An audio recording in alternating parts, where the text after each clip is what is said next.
नमस्कार. मी अभिनेत्री अपूर्वा सोनार. सावित्री शक्तिपीठमध्ये राज्याध्यक्ष म्हणून काम करते. माझा सर्वांना जय ज्योती, जय सावित्री. मैत्रिणींनो, नवरात्र सुरू झालं आहे आणि या नवरात्रामध्ये आपण एक आगळं-वेगळं सदर चालवतोय. ते म्हणजे आपल्या सावित्रीबाई फुलेंचं अष्टपैलू व्यक्तींमध्ये वेगवेगळं एक व्यक्तिमत्व प्रत्येकजण घेतात आहे, त्यांचा विषय घेतात आहे आणि आपल्या सावित्री शक्तिपीठामधून आपल्या सावित्रीच्या लेकींपुढे मांडत आहे. तर मैत्रिणींनो, आजचा माझा विषय आहे सावित्रीबाई फुले एक आदर्श पत्नी. हो, आदर्शच म्हणावं लागेल. सर्वांना माहिती आहे की आपल्या महात्मा ज्योतिबा फुलेंनी आपली पहिली शाळा सुरू केलेली होती आणि ती शाळा सुरू केली तेव्हा त्यामध्ये ते स्वतः शिकवायला जायचे आणि त्यानंतर 3 जुलै 1850 रोजी त्यांनी एक दुसरी शाळा काढली आणि एका शाळेवर विष्णुपंत थत्ते म्हणजे त्यांचेच मित्र ह्यांची नेमणूक केलेली होती. पण विष्णुपंत थत्ते ब्राह्मण असलेले त्यांच्या ब्राह्मण सवंगड्यांनी किंवा ब्राह्मण लोकांनी त्यांना खूप विरोध केला, कारण त्यांना विष्णुपंत थत्ते आणि ज्योतिराव ह्यांची मैत्री पसंतच नव्हती आणि हे जे कार्य सुरू केलेले होते हे सुद्धा त्यांना अजिबात मान्य नव्हते. मग त्यात विष्णुपंत थत्ते त्यांची साथ करतात आहे, यामुळे ते थत्त्यांना भरपूर त्रास दिला आणि जाती बाहेर काढण्याच्या धमक्या दिल्या आणि पुण्यातही राहू न देण्याच्या धमक्या दिल्या. आता जातीचा जेव्हा एवढा विरोध होतो तेव्हा साहजिकच आहे विष्णुपंत थत्ते घाबरले आणि निघून गेले. आता खूप मोठा प्रश्न ज्योतिरावांपुढे होता की आता इतक्या मेहनतीने सुरू केलेली शाळेचं कसं. तर त्यावर सावित्री यांनी विचार केला आणि सावित्री अगदी आनंदाने हा निर्णय त्यांना सांगितला की उद्यापासून मी शाळेत येणार आहे. हे सर्व माहिती होतं.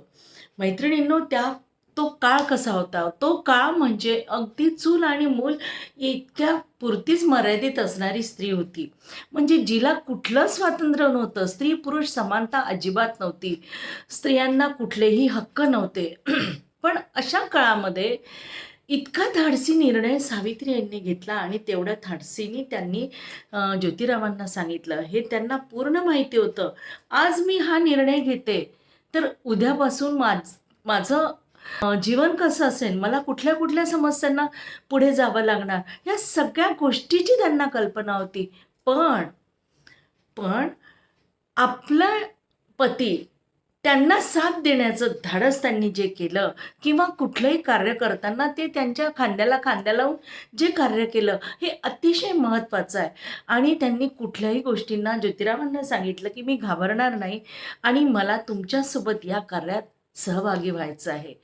आणि परिणामी त्या जायला लागल्या आणि त्यांना भयंकर त्रास झाला. रोज त्यांच्यावर शेण, माती गोळे याचा छळ करण्यात आला. हे सगळं त्यांना माहिती असताना सुद्धा या परिस्थितीला ते सामोऱ्या गेल्या आणि ह्यातून त्यांनी मार्ग काढला आणि कुठेही न डगमगता त्यांनी ज्योतिरावांच्या सोबत हे कार्य केलं. हे तर झालं स्त्री शिक्षणाचं.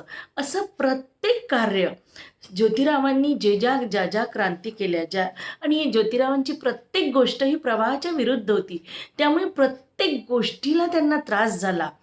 तर हे सोपं नव्हतं आणि हा त्रास त्यांनी सहन केला. हे त्यांना माहिती असताना त्या गोष्टीचा त्यांनी विचार केला आणि प्रत्येक संकटाला त्यांनी यशस्वीपणे उत्तर दिलं आणि त्या आदर्श पत्नी कशा आहे हे प्रत्येक उदाहरणांमधून त्यांनी सिद्ध केलं.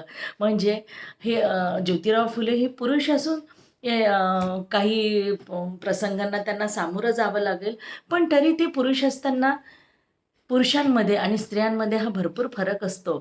ज्योतिरावांना तो जो त्रास झाला तो निश्चितच त्यापेक्षा कितीतरी पटीने जास्त सावित्री आईंना झाला असेल, कारण त्या एक स्त्री होत्या आणि त्या स्त्रीला काय काय त्रास होऊ शकते, कसं कसं तिने त्याला तोंड दिलं असेल हे आपण अगदी समजू शकतो.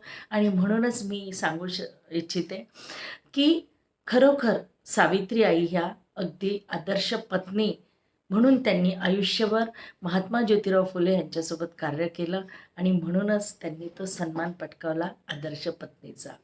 धन्यवाद.